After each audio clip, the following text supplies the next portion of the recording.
You're listening to the Cyberwire Network, powered by N2K.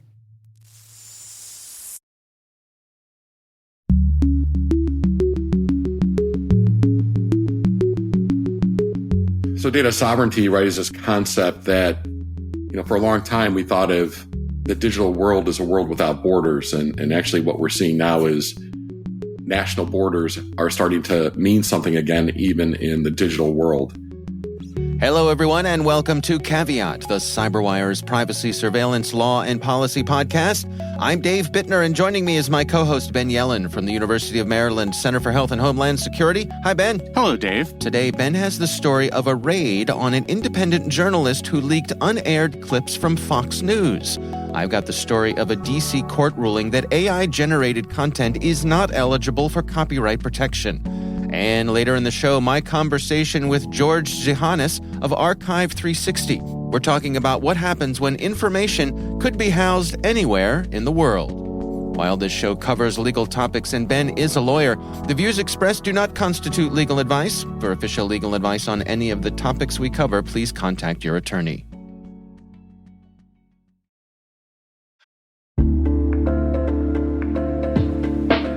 And now, a word from our sponsor, SpyCloud, the cybercrime analytics leader.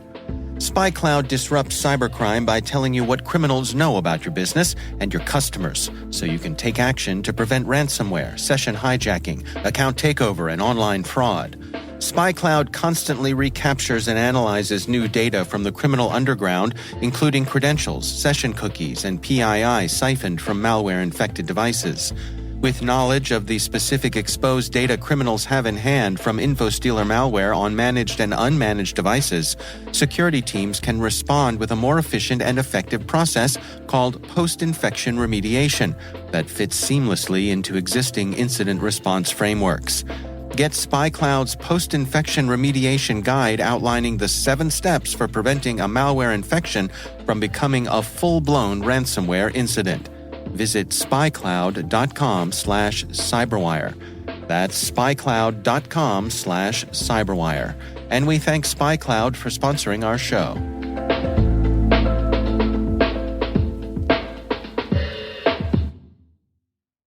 All right, Ben, let's dig into our stories here. Why don't you kick things off for us? So my story has everything. It comes from the Substack of journalist Kim Zetter, who is one of the top journalists in the field of cybersecurity and national security. Yeah.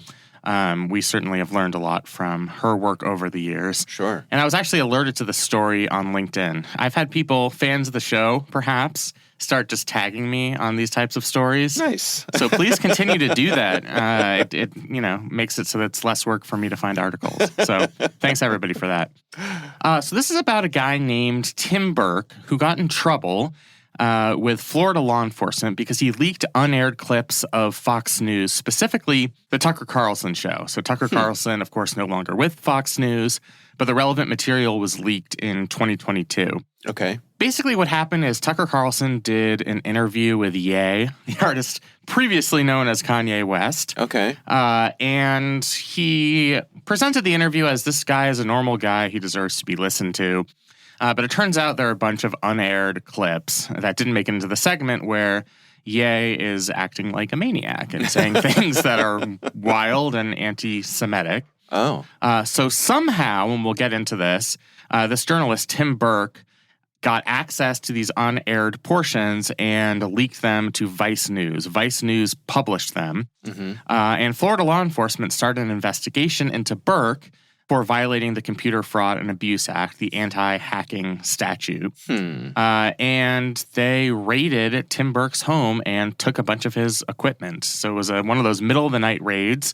They obtained a warrant to do it, accusing him of violating the CFAA. And now Tim Burke is going to try to suppress that evidence. When and if he goes to trial, he has not been charged. This is simply a search that was done in suspicion of criminal activity. So a little background on Tim Burke, first of all. I think it's relevant. He actually wasn't working at a major publication when this story took place.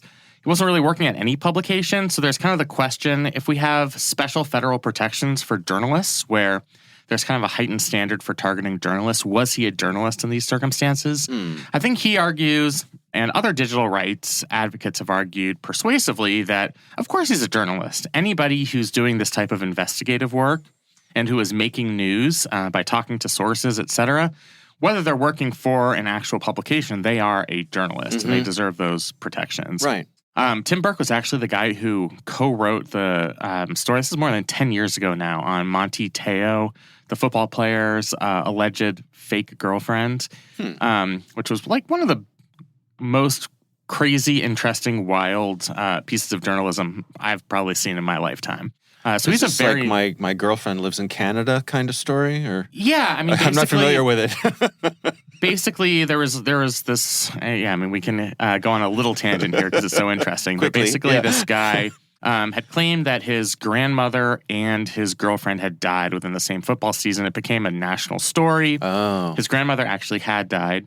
The girlfriend was fake. I see. I think what Monty Teo argues is that he never realized the girlfriend was fake. I think he improperly claimed that he had met her, but there was this other guy who was obsessed with this football player who pretended to be a woman and used like a stock photo online. Oh, right. This is coming back to me now. I do. Yeah. I have a vague recollection of this. So, yeah, I mean, this is something that Tim Burke had did in a past life, meaning he is a pretty darn good journalist. Right. So let's talk about the Computer Fraud and Abuse Act segment here, because fun as it is to reminisce about Monty Teo, I think there's an important legal story here. Right.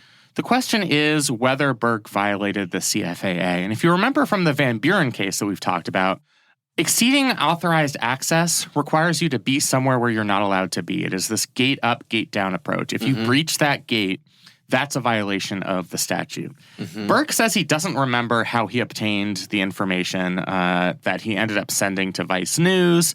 I don't know if I believe that entirely, but that is what he said. Okay. So it turns out the Kim Zetter did some investigative work based on court filings, and what appears to have happened is that somebody who provided news tips to Burke in the past found a username and password for a demo account on a website used by broadcasters called liveu.tv.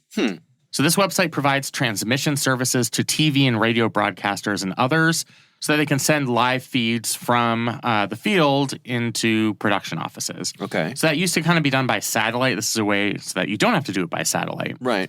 Burke found a publicly available username and password for a demo account. He found it, or his tipster found it, on a webpage belonging to a CBS radio affiliate in Tennessee. Again, this was posted publicly.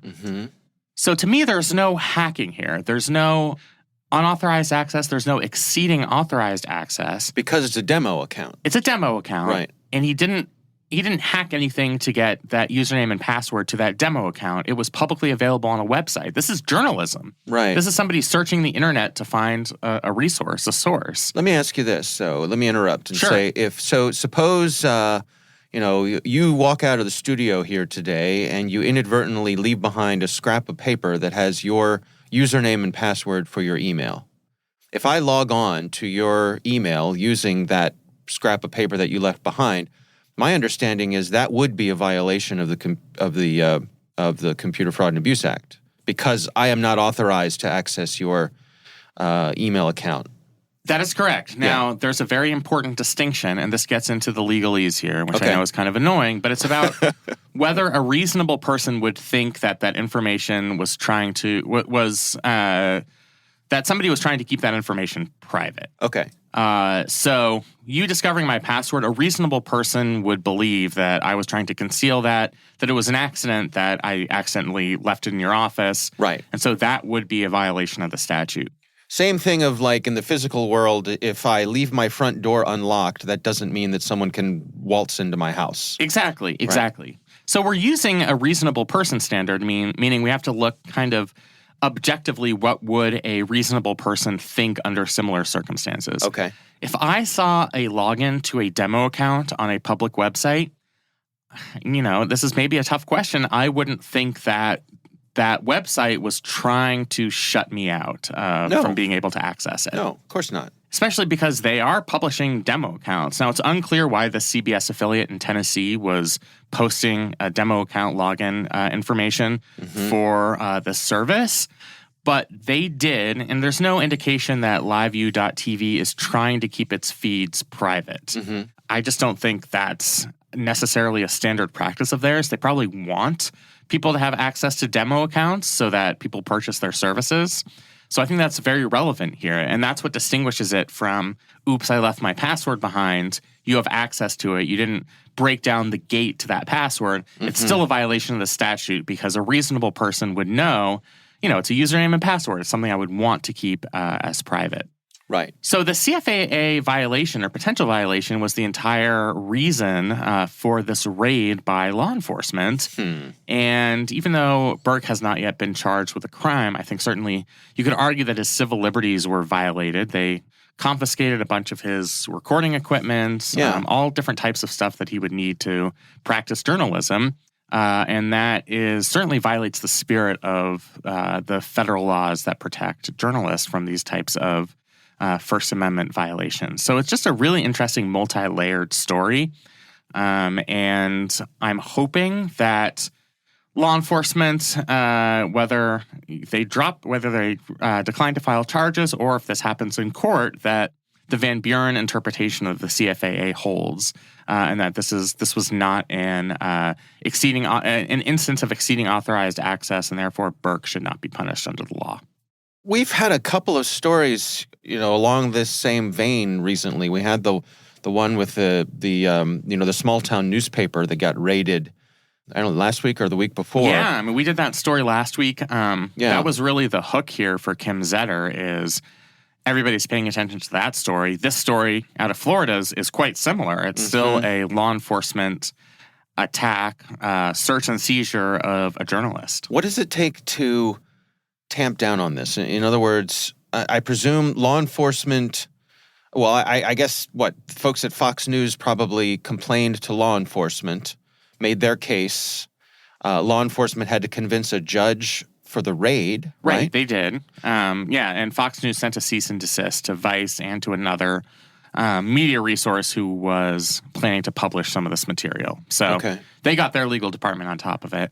While their legal department was busy defending lawsuits from Dominion voting systems, they also had time to address this. Yeah. So what does it take to, is it going to take the police getting their hands smacked? Could judges have to demand more scrutiny? What step along the chain is going to have people take a closer look at this? Because it seems to me like right now, the judges are going along with this. It's certainly in these two cases without perhaps the scrutiny it deserves. So I only say this half jokingly. Yeah. It's us yelling about it on a podcast. That is really what changed the situation in Kansas, where you had a prosecutor who I think went out over his skis to obtain this warrant, who ended up revoking the warrant and returned the seized materials to the journalists of the Marion County Record, which we talked about last week. Right. I think the only reason that happened is there was a national outcry. Every media source in the country signed documents, letters saying that this was an egregious violation of the First Amendment, that this threatened the rights of journalists. We had that terrible situation where the publisher, the 98-year-old woman who was a publisher of that paper, ended up dying, I think proximately because of this raid. And because of the national outcry, they revoked that warrant and returned the material to that news source. And what Kim Zetter is saying here is that perhaps Florida prosecutors should do the same and return all of Burke's seized materials. Right. I think maybe it shouldn't take a public outcry, but I think if both prosecutors and judges at every level realize that people care a lot about journalism and the First Amendment and the right of journalists, reporters, et cetera, to not be threatened by the government pursuing illegal raids, I think once there's kind of a public awareness of that, that could really change behavior. So I think the public outcry is kind of the mechanism here, at least in the short term, of how we're going to hold these law enforcement officials, these judges accountable for unjust actions. To what degree do you suppose this is political? In other words, this happened in Florida. We know what the political leanings are in Florida. Certainly journalists have a lower standing among people on the right than people on the left. That's the reality that we live in. The accusation of fake news and all that sort of stuff. I mean, ideally, we would think that law enforcement and judges would be above that. But does that at all come into play here? Does Kim Zetter address that, or is that a subtext here? What do you think? I think it is more subtext. There's no evidence that this was politically motivated. Okay. I don't think Tim Burke himself is he's leaked to liberal websites. I don't get the impression that he himself is some kind of radical leftist. Right. Who's subjecting himself willingly or not to the watchful eyes of Florida law enforcement. Uh-huh. I think they got the complaint from Fox News and they investigated it, and I just think they had an incorrect interpretation of the Computer Fraud and Abuse Act that they used incorrectly and unjustly to obtain this warrant. So there certainly is a subtext. This is Florida. This was Fox News. Yeah. I don't know how much Fox News wants to defend Tucker Carlson at this point, right, considering he's moved on. But right. That's neither here nor there. I think it is subtext and not something that's really out in the open, either in other stories about this or in Kim Zetter's piece on Substack. It's also interesting to me that they went after the journalist rather than the person or entity who originally posted this to the file sharing site. Like, was there any effort to find out who was responsible for that? I mean, it certainly doesn't seem like it. There's nothing in this piece that indicates that they went after anybody here except for Burke and the people who worked with him. So, yeah, I mean, we had multiple characters in the story. It wasn't just Burke who killed a messenger. Right, yeah. Right. He simply obtained this publicly available login information from a tipster that he had relied on in the past. Mm-hmm. The tipster is anonymous, and Burke is someone who's not anonymous because I think he was associated with the publishing of these articles. I think both Vice News and the other outlets who used this material said this was the result of an investigation by Tim Burke. So I think law enforcement is going after the person they know is involved in the story rather than the people who they don't have any proof have been involved in what happened here. Is this an example of the Computer Fraud and Abuse Act being outdated and needing an update, or is this an example of a good law being used in a bad way? I think it's more the latter. Yeah. I mean, I certainly was encouraged by the Van Buren case and by Justice Barrett's opinion on this, which I think protects the Computer Fraud and Abuse Act from being used to abuse journalists and others by making it a crime to log into somebody else's Facebook account, for example. I mean, that was kind of the parade of horribles that Supreme Court justices were warning about when they narrowed the interpretation to this gate up, gate down approach. Did you have a right to be there in the first place? So I just think this was a misapplication of the law.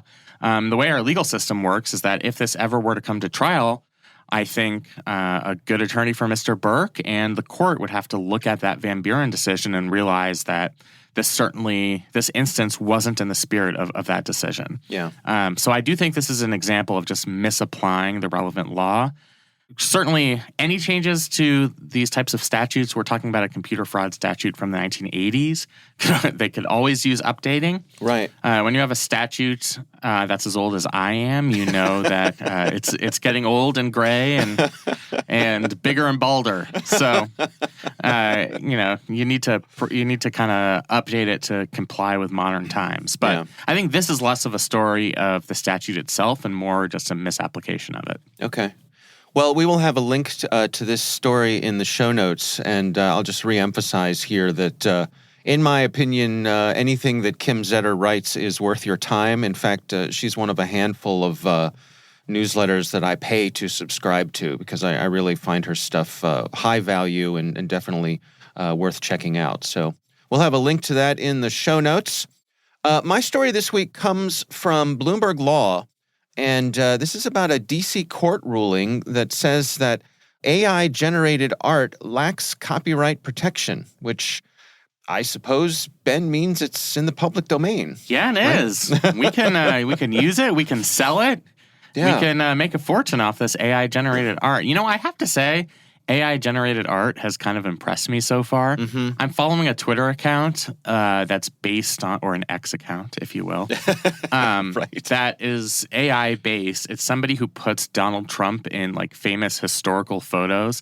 but makes him look natural. So like, here's Donald Trump, with Moses during the Exodus from Egypt. Right. It's pretty good. Like AI has it's subtle. It's very subtle, exactly. Right, I'm not sure if this is somebody who's a fan of Donald Trump or just somebody who's trying to be funny. I find it humorous. Yeah. But yeah, I've been kind of impressed with how good AI generated art has been so far. And now we, at least according to this one district court judge in D.C., it is in the public domain because at least to the extent that there's a body of law on this, we've never recognized that art not created by humans doesn't have copyright protections. Yeah. So this article points out that this was Judge Beryl A. Howell of the U.S. District Court for the District of Columbia, basically confirmed a U.S. Copyright Office decision that denied a copyright registration to a bit of AI art that was generated by a computer scientist, Stephen Thaler, who claimed that it was wanted to be eligible for copyright protection. This is interesting because it sort of pivots or centers on this notion that something that can be copyrighted has to have a human involved in making it. And what made me laugh about this is that they denied copyright recently. One of the cases they cited was one where they denied copyright to a monkey who took a selfie. If you remember that one. It's so funny. So many of the precedent cases they use for AI have to do with animals. Right. Because it's like, I think the analogy is that it's this non-sentient being who isn't aware of its own existence. Mm-hmm. So that's the similarity between animals and AI.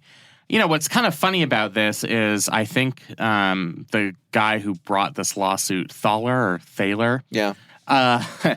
I think he was kind of trying to make a point here. He admitted in all the filings that he played no creative role in coming up with these images. He didn't paint it. Right. He didn't design it. He might have decided what the inputs were, but it's not his. It isn't his work of art.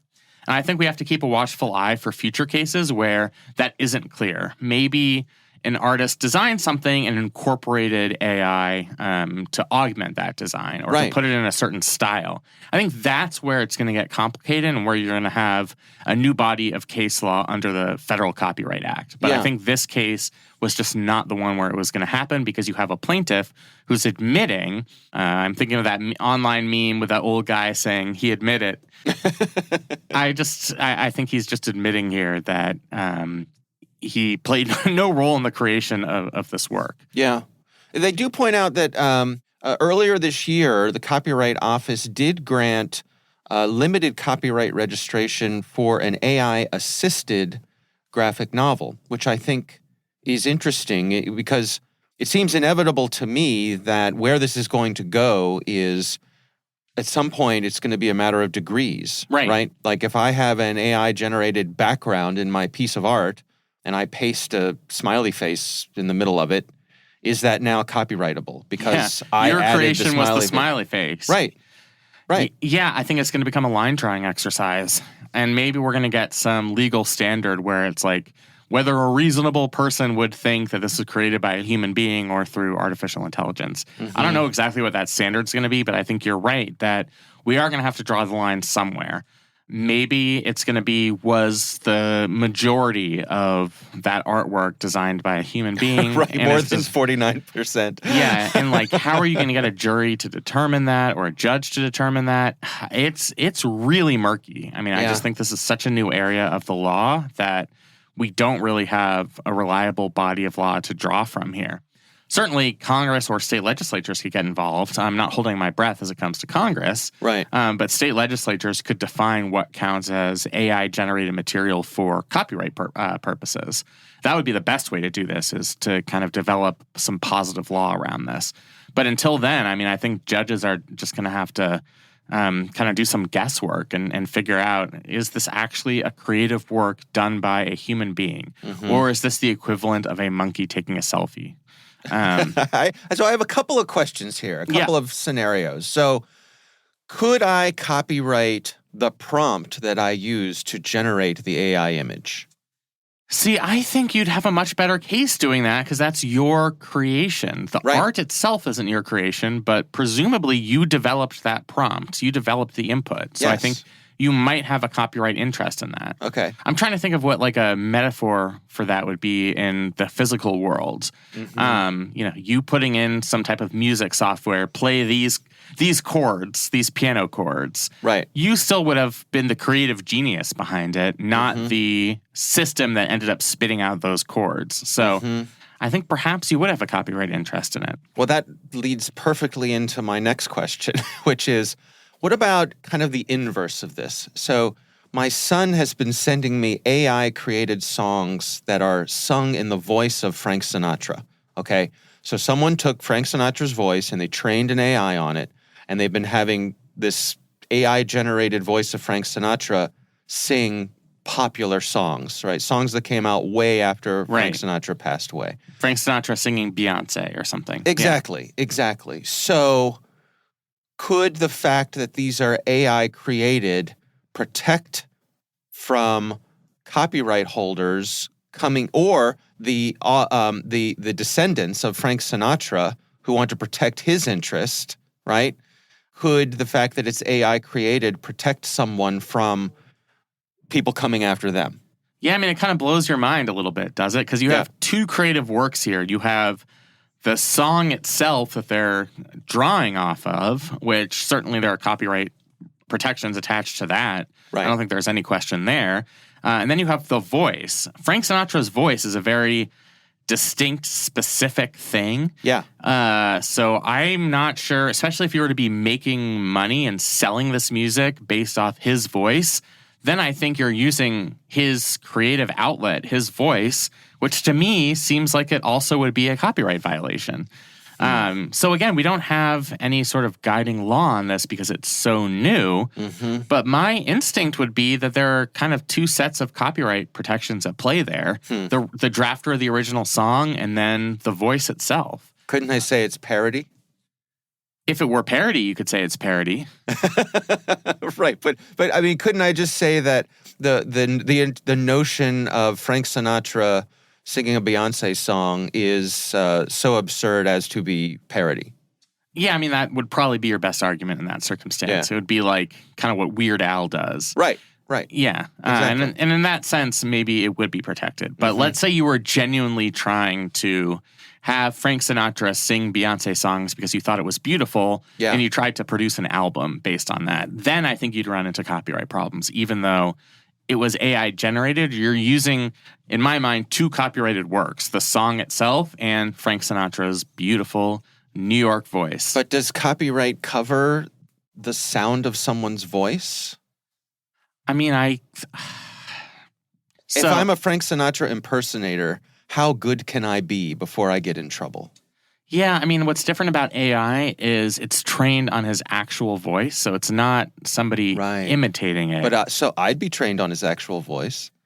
Yeah, I mean, you raise a good point here, but like, right. And this gets into the metaphysical. Is it really his voice? I mean, it's trained on his voice. There's no other human being trying to imitate it. Right. It might be saying that the artificial intelligence might have Frank Sinatra saying words that he actually said in the voice that he actually said them. Yeah. So yeah, I mean, I think you're getting beyond my capability for being able to adjudicate that dispute. Yeah, that's where I just throw my hands up and say, let's let the jury decide. I'm gonna go. I'm gonna go take a long lunch break. It's undetermined. Yeah. But I mean, it really points to the fact that these are interesting times and these are unanswered questions that we're going to have to address. There are going to be so many test cases because eventually someone's going to try and make money off of this. Right. That's where the rubber hits the road. Yeah, I have Frank Sinatra doing the full Taylor Swift Eras Tour set list. Yeah. And I'm going to sell it on the Apple Music Store for whatever, $12.99. Right. Then I think you're going to run into many copyright problems. And what if I say it's this AI voice that I've created and his name is Hank Sinatra? Right. So is that is that kind of the Weird Al track, or is that you're ripping off two copyrighted works? I just don't know. I really don't know. All right. Well, I know it's not a satisfying answer. No, it's not, but it's fascinating to think about. right? And that, this is what we're in for. This is what we're going to see. This genie is not going back in the bottle. No, it certainly is not. And, if you want to be the test case, I encourage you to create that music. We might be saying your name on this podcast because your name is going to be attached to a test case here. Right, all the way to the Supreme Court. Exactly. So have fun with that. Yeah. All right. Well, we will have a link to that story. Again, that's from Bloomberg Law. We'll have a link to that in the show notes.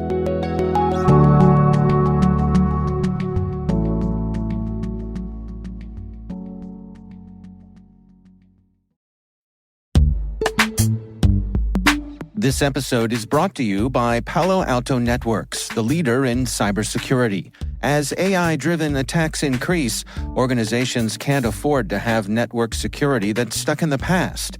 Discover how Palo Alto Networks can help you predict what's coming and proactively secure against it with a zero-trust, AI-powered network security platform built to secure whatever, whenever, wherever. To learn more, visit paloaltonetworks.com/network security platform.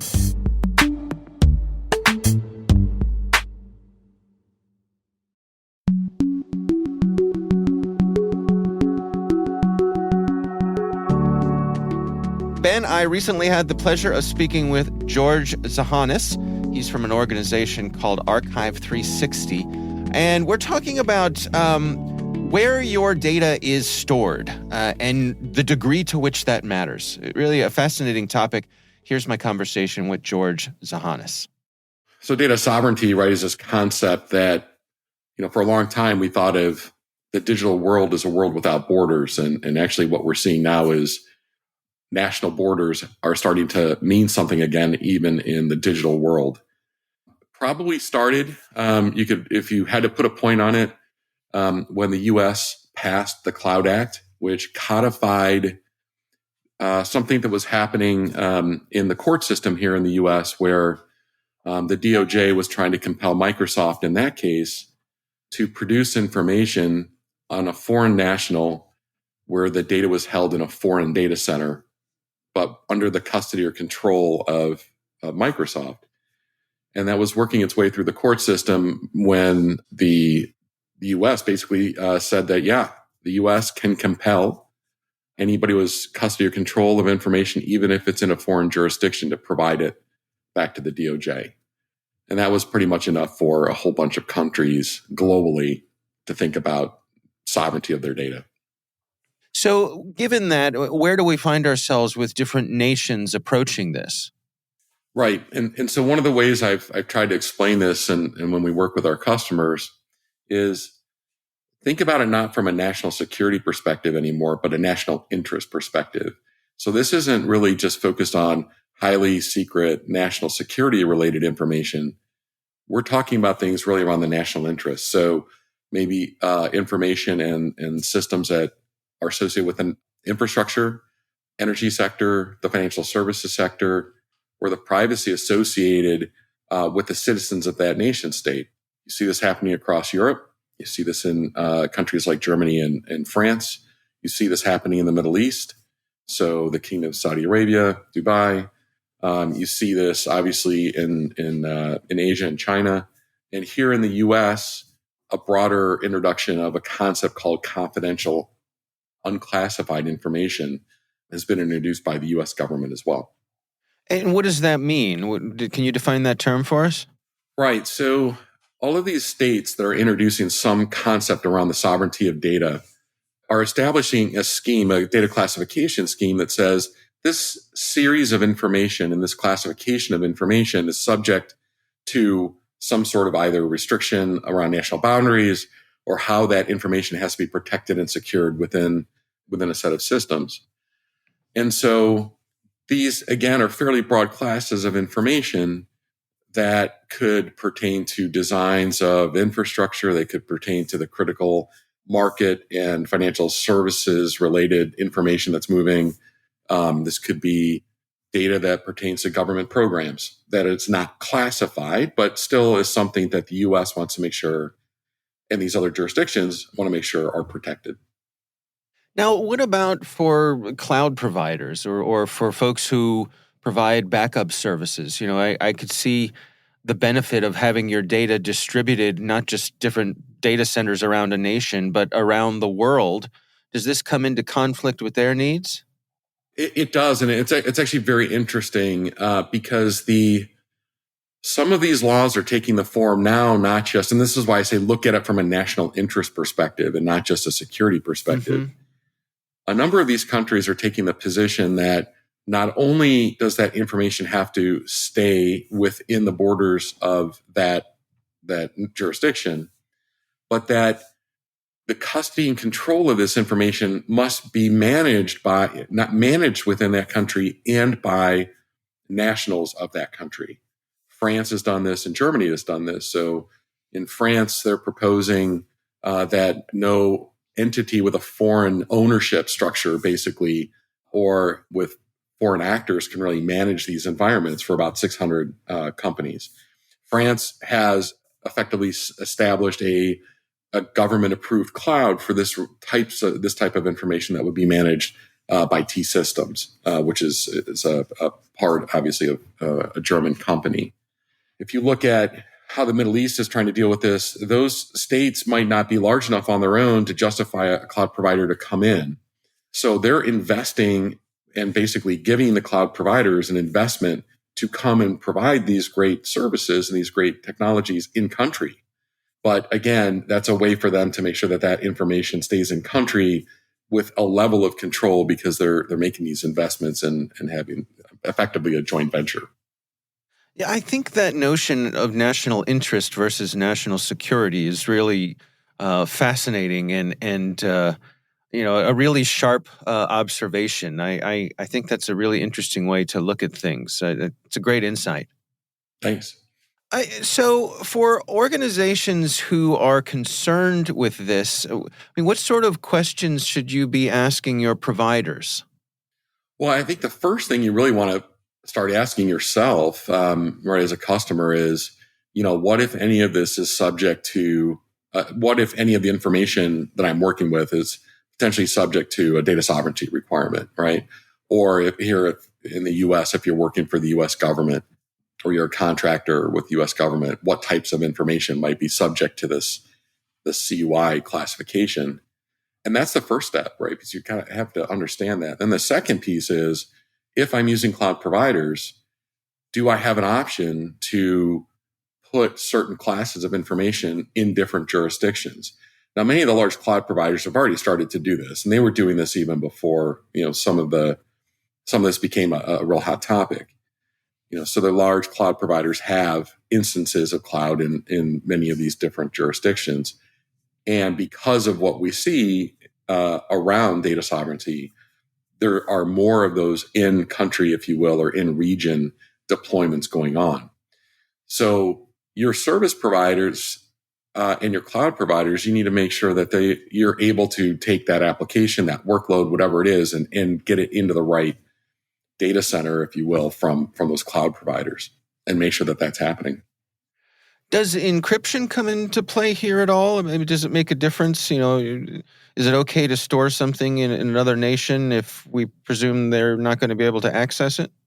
So far, that doesn't appear to be the case. There's one interesting, though, way to look at this as well, which is, if you are a company and you are concerned about this, and you're concerned about the long arm of foreign jurisdiction, the long arm of the U.S., the long arm of some other country, encryption is actually an important piece of this, because if you as a customer can maintain the keys on the encryption and the cloud provider or the service provider do not have the keys to that data, it's almost irrelevant if that cloud provider gets a subpoena or a regulatory request to provide that data, in the sense that they can't provide it in a form that's going to be useful without going to the customer who's maintaining the keys. That's a really important attribute of how you really should be thinking about structuring data, or structuring your management of this data, and gives the customer control to at least know if a country is coming after that data. Where do you suppose we're headed here? We have I hear folks on the policy side talk about this notion of a splinter net, that we're going to see more and more nations putting up sort of virtual walls around themselves out of their own interest. What does the future hold here, do you suppose? Yeah, I've written an article several months ago on this, and I used the analogy of the digital Iron Curtain, right? So it's descending kind of around countries. Obviously, it's not like an East Bloc versus West Bloc, but that's what we're definitely seeing. I suspect because, again, if you view this in the context of national interest, I suspect that it is going to continue. How far it goes, I'm not sure, but there's definitely going to be some form of digital curtain, if you will, around a lot of countries and a lot of workloads.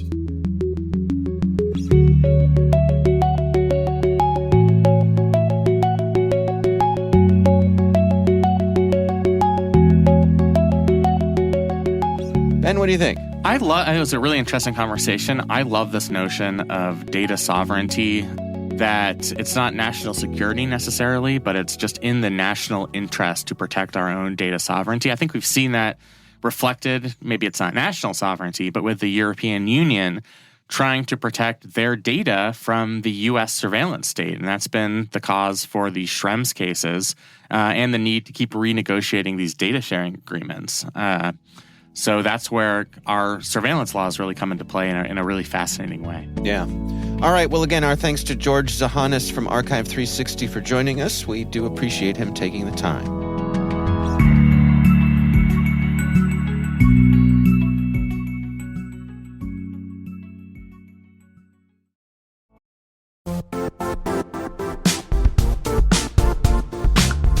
Now, a word from our sponsor, the Johns Hopkins University Information Security Institute, currently seeking qualified applicants for its innovative Master of Science in Security Informatics degree program.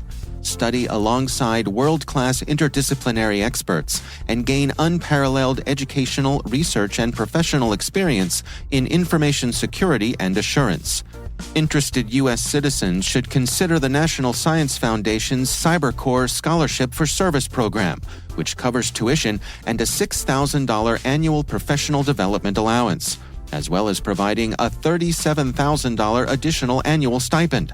Apply for the scholarship and the fall semester by March 1st. Learn more at cs.jhu.edu/MSSI.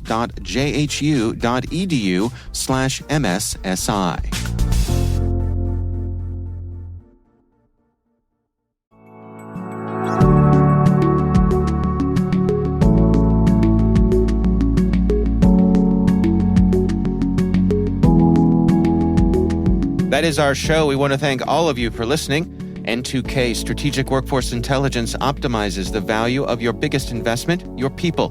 We make you smarter about your team while making your team smarter. Learn more at n2k.com. Our senior producer is Jennifer Iben. This show is edited by Trey Hester. Our executive editor is Peter Kilpie. I'm Dave Bittner. And I'm Ben Yellen. Thanks for listening.